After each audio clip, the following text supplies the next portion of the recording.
Hello students, welcome back to कॉस logs.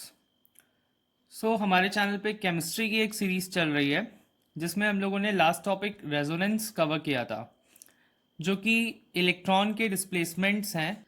तो उसमें हमने फर्स्ट पढ़ा था इंडक्टिव इफेक्ट और रिसेंटली हमने पढ़ा था रेजोनेंस। अब आज का हमारा टॉपिक है इलेक्ट्रोमैरिक इफेक्ट। यस, इसको हम लोग ई इफेक्ट भी बोलते हैं शॉर्ट में। एंड ये एक बहुत इम्पॉर्टेंट फिनोमिना है। इसकी हेल्प से इलेक्ट्रॉन का डिस्प्लेसमेंट होता है ऑर्गेनिक कंपाउंड्स में, और रिएक्शंस के मैकेनिज्म को भी हम लोग अच्छे से समझ पाते हैं जब हमें ये इफेक्ट्स क्लियर होते हैं। सबसे पहले देख लेते हैं इसकी डेफिनेशन क्या है। Movement of electron from one atom to another in multi bonded atom. Now what do you mean by multi bonded? मतलब डबल या ट्रिपल बॉन्ड। जैसे ही मैंने एक एग्जांपल लिया है, यहाँ पे डबल बॉन्ड है कार्बन और कार्बन के बीच में, तो ये मल्टी बॉन्डेड हो गया। Movement of electron from one atom to another, जैसे यहाँ पे मल्टी बॉन्डेड में दो एटम इन्वॉल्व हैं, ये वाले दोनों कार्बन, इस कार्बन से इस कार्बन पे, मतलब ये जो दो कोवेलेंट बॉन्ड्स हैं ये अभी दोनों में बने हुए हैं, लेकिन इलेक्ट्रॉन इस कार्बन से इस कार्बन पे मूव हुआ है। अब ये क्यों हो रहा है? It is happening due to demand of attacking reagent. Attacking reagent मतलब इस रिएक्शन में जो दूसरा रिएक्टेंट आ रहा है जो इस पे आकर के एक जगह को ऑक्यूपाई करेगा या एक साइट को ऑक्यूपाई करेगा, इसलिए इसको हमने क्या बोल दिया? Attacking reagent. ये अटैकिंग रिएजेंट जो है ये यहाँ पे आके एक प्लेस ऑक्यूपाई करेगा और एक नई स्पीशीज का फॉर्मेशन करेगा। अब यहाँ पे हमें ये समझना होगा कि जो मूवमेंट हो रहा है इलेक्ट्रॉन का, उसका बेसिस क्या है और वो कैसे होगा। यहाँ पे हम थोड़ा सा ध्यान से देखते हैं कि यहाँ पे हमारे पास दो एग्जाम्पल्स हैं। ओके, ये वाले एग्जाम्पल में जो हमारा अटैकिंग रिएजेंट है उसका नेचर क्या है? पॉजिटिव। और ये वाले एग्जाम्पल में इट्स नेगेटिव। इसके अकॉर्डिंगली इनके नेम्स भी होते हैं। पहले थोड़ा सा इसी पे बात कर लेते हैं। जो हमारा पॉजिटिव नेचर वाला होता है that is your electrophile. Now यहाँ पे इसको याद रखने की एक टेक्निक है, ये फिलिक वर्ड से बनता है। फिलिक मतलब होता है उस चीज का अट्रैक्शन। यहाँ पे इसको इलेक्ट्रॉन का अट्रैक्शन है, मतलब खुद ये क्या है? पॉजिटिवली चार्ज है, तो अपोजिट चीज का अट्रैक्शन होता है, तो उसको इलेक्ट्रॉन का अट्रैक्शन है। यहाँ पे हम देखें तो ये न्यूक्लियोफाइल है। ये हम लोगों ने प्रीवियस वीडियो में भी एक बार डिस्कस किया था। न्यूक्लियोफाइल्स क्या करते हैं? They basically attract positive sites, या फिर वो लोग को न्यूक्लियस की ज़रूरत होती है क्योंकि इनके पास एक्सेस इलेक्ट्रॉन होता है। न्यूक्लियस, फिलिक मीन्स न्यूक्लियस का अट्रैक्शन।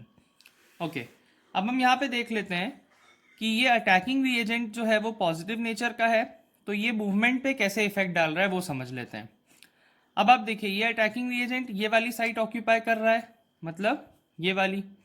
जब इसको ये वाली साइट ऑक्यूपाई करनी है, मतलब यहाँ पे इसको निगेटिव साइट बनानी है। इसको खुद के लिए कैसा चाहिए?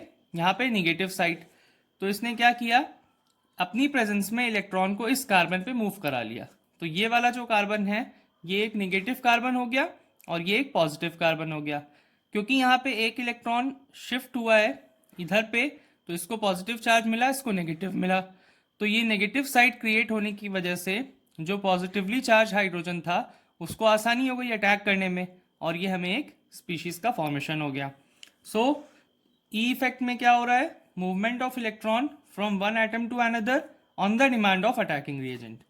नाउ क्योंकि ये अटैकिंग रिएजेंट की डिमांड पे हो रहा है, तो ये एक टेम्परेरी इफेक्ट है। So what is your name? My name. Yes, your name. My name na Ovuvwe enye tuenwe ugbemugem or SAS. Pardon? मतलब जैसे ही इसकी प्रेजेंस नहीं रहेगी तो फिर ये वापस से अपनी ओरिजिनल कॉन्फ़िगरेशन को रिटेन कर लेगा। नाउ इसमें हम लोग इसको इलेक्ट्रोमैग्नेटिक इफेक्ट को दो टाइप्स में डिवाइड करते हैं, एक है हमारा प्लस ई और एक है हमारा माइनस ई। इसको याद रखने की एक अच्छी टेक्निक है, जब भी इलेक्ट्रॉन का जो मूवमेंट है वो हमारा साइट की तरफ होगा। जैसे यहाँ पे साइट क्या है? जहाँ पे अटैकिंग रिएजेंट आके जुड़ रहा है। तो आप देखिए इलेक्ट्रॉन इधर मूव हुआ है, तभी इसको पॉजिटिव चार्ज मिला है और इसको नेगेटिव मिला है। तो इलेक्ट्रॉन यहाँ भी हम देख सकते हैं इलेक्ट्रॉन इस पे मूव हुआ है। तो जिस जगह पे इलेक्ट्रॉन मूव हो रहा है और वहीं पे अटैकिंग रिएजेंट जुड़ रहा है, मतलब अटैकिंग रिएजेंट की वो साइट है, तो ऐसे में ये प्लस ई इफेक्ट होता है। अच्छा, इस केस में दूसरे वाले एग्जाम्पल में हम देखते हैं, यहाँ पे हमारा जो अटैकिंग रिएजेंट था दैट वाज न्यूक्लियोफाइल, और वो खुद में क्या था, नेगेटिवली चार्ज था, तो उसको एक पॉजिटिव साइट की ज़रूरत थी। अब यहाँ पे आप देख सकते हैं ये साइट बन रही है, तो इसमें क्या हुआ, इलेक्ट्रॉन जो है वो अवे चला गया है, मतलब साइट से अवे चला गया है, क्योंकि हमको यहाँ पे पर्टिकुलर जो साइट थी उस पर इलेक्ट्रॉन की ज़रूरत नहीं थी, क्योंकि जो अटैकिंग रिएजेंट है वो खुद में नेगेटिवली चार्ज है। तो यहाँ पे क्या हुआ, ऊपर वाले का just opposite, electron away move हुआ, और यहाँ पे एक कार्बन पे प्लस चार्ज आया है जिसपे हमारा attacking reagent that is nucleophile attack किया, तो हमें एक ये न्यू स्पीशीज मिल गई।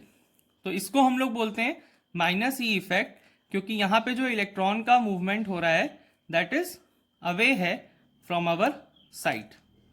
ओके, सो इसमें हमें एक चीज़ ये ध्यान रखनी होगी कि जो ये हमारा इलेक्ट्रोमैग्नेटिक इफेक्ट है ये टेम्परेरी इन नेचर है, क्योंकि जैसे ही अटैकिंग रिएजेंट एब्सेंट हो जाएगा तो ये लोग अपनी प्रीवियस कॉन्फ़िगरेशन को रिटेन करेंगे। Please, please, I don't have any time for any gossip now. Eh? Yes. Look at it. So next हमारा टॉपिक है फिशन। फिशन मतलब कि जब यहाँ पे जो हमारा बॉन्ड ब्रेक हो रहा है तो उसमें इलेक्ट्रॉन्स टूट के डिवाइड होते हैं, तो उसको हम लोग बोलते हैं फिशन। तो ये दो तरीके से होता है, एक होता है हेट्रोलिटिक और एक होमोलिटिक। तो पहले हम इससे स्टार्ट करते हैं हेट्रोलिटिक से। इसमें क्या होता है कि जब यहाँ बॉन्ड ब्रेक हुआ तो जो इलेक्ट्रॉन का जो शिफ्टिंग होता है वो एक ही स्पीशीज पे हो जाता है, मतलब कि यहाँ पे अनसिमेट्रिकल शिफ्टिंग होती है। तो ऐसे में क्या होगा, चार्जेस डेवलप हो जाएंगे। तो चार्जेस जो डेवलप होते हैं उसके अकॉर्डिंगली हमको दो चीज़ का फॉर्मेशन मिलता है, वो मैं यहीं पे बता देता हूँ आपको अपने प्रीवियस एग्जाम्पल में। जैसे यहाँ पे ये बॉन्ड ब्रेक हुआ और इलेक्ट्रॉन का मूवमेंट हुआ towards more electronegative species. Oxygen हमारा ज़्यादा इलेक्ट्रोनेगेटिव है, तो इलेक्ट्रॉन ये ले गया पूरा, तो इसकी वजह से कार्बन पे एक पॉजिटिव चार्ज आ गया, तो इसको हम लोग बोलते हैं कार्बोकैटायन। देन अगर हम ऊपर वाले एग्जाम्पल में कंसिडर करें तो यहाँ पे क्या हुआ था, जो हमारी साइट थी उस पे ही इलेक्ट्रॉन शिफ्ट हुआ था, तो ये कौन सी चीज़ का फॉर्मेशन हुआ था, कार्बेनियन का। सो यहाँ पे क्या होता है, हेट्रोलिटिक फिशन में जो हमारा इलेक्ट्रॉन है वो एक ही कार्बन पे चला जाता है, उसके अकॉर्डिंगली कार्बोकैटायन और कार्बोनियन मिलता है हमें। सो नेक्स्ट है अब हमारा होमोलिटिक फिशन। होमोलिटिक वर्ड का मतलब होता है कि एक सेम टाइप का, मतलब यूनिफॉर्म टाइप का, या फिर सिमेट्रिकल। तो सिमेट्रिकल डिवीजन यहाँ पे ऑकर होगा, और इलेक्ट्रॉन का क्योंकि कंप्लीट ट्रांसफर एक तरफ नहीं हो रहा है तो इसलिए बराबर डिस्ट्रीब्यूशन होने की वजह से न्यूट्रल स्पीशीज बनेगी, और दोनों स्पीशीज जो पहले इन्वॉल्व थी कोवेलेंट बॉन्ड में उनको एक एक इलेक्ट्रॉन अपना वापस मिल जाएगा, इसलिए मैंने लिखा है उन लोग रिटेन कर लेंगे 1-1 इलेक्ट्रॉन। अच्छा, अब इसको हम लोग सिंबॉलिकली देख लेते हैं कैसे हो रहा है ये। जैसे यहाँ पे ए और बी में कोवेलेंट बॉन्ड था, तो ये ब्रेक हो करके दोनों ने अपना एक एक इलेक्ट्रॉन रिटेन कर लिया, तो यहाँ पे फ्री रेडिकल्स का फॉर्मेशन हुआ है। ये जो स्पीशीज बनी है इनको हम लोग फ्री रेडिकल्स बोलते हैं, और ये वाला जो मैकेनिज्म है ये यूजुअली लाइट के प्रेजेंस में ऑकर होता है। ओके, सो यहाँ पे फ्री रेडिकल्स का फॉर्मेशन हुआ, और ये हम लोगों ने ये जो बनाया है इनको हम लोग हाफ हेडेड एरो बोलते हैं। तो जब एक एक इलेक्ट्रॉन का ट्रांसफर होता है तो हम लोग उसको हाफ हेडेड एरो बोलते हैं, और हमें ये neutral species that is free radical का फॉर्मेशन मिला यहाँ पे होमोलिटिक फिशन में। अच्छा, ये जो हमारे फ्री रेडिकल होते हैं इनकी कुछ कैरेक्टरिस्टिक देख लेते हैं। ये सबसे पहली चीज़ तो बहुत ज़्यादा रिएक्टिव इन नेचर होते हैं और बहुत ज़्यादा शॉर्ट लिव्ड होते हैं, मतलब ये रिएक्शन के बीच में बनते हैं और बहुत कम समय के लिए बनते हैं, इसमें तुरंत अटैक हो जाता है, they quickly get react. Okay, so ये जो हमारे सब हमने देखे अभी पहले भी पढ़ा हेट्रोलिटिक फिशन में और होमोलिटिक फिशन में, तो हमको 3 नई स्पीशीज मिली, carbocation, carbanion and free radicals. So ये सारी रिएक्शन इंटरमीडिएट्स हैं, ये लोग का फॉर्मेशन रिएक्शन के बीच में होता है, इसलिए इनको वैसा नाम दिया गया है, और हम तो ऑलरेडी इनको एप्लीकेशन भी देख के आ गए, इनको डिस्कस भी करके आ गए पीछे। सो आई होप आपको रिएक्शन इंटरमीडिएट्स और जो भी हमने इलेक्ट्रॉन का डिस्प्लेसमेंट पढ़ा आज दैट इज ई इफेक्ट, ये सब अच्छे से समझ में आया होगा। अगर कोई भी डाउट है तो कमेंट कर सकते हैं। चैनल पे नए हैं तो सब्सक्राइब कर लीजिए ऐसे ही अमेजिंग कंटेंट के लिए, and share my video also.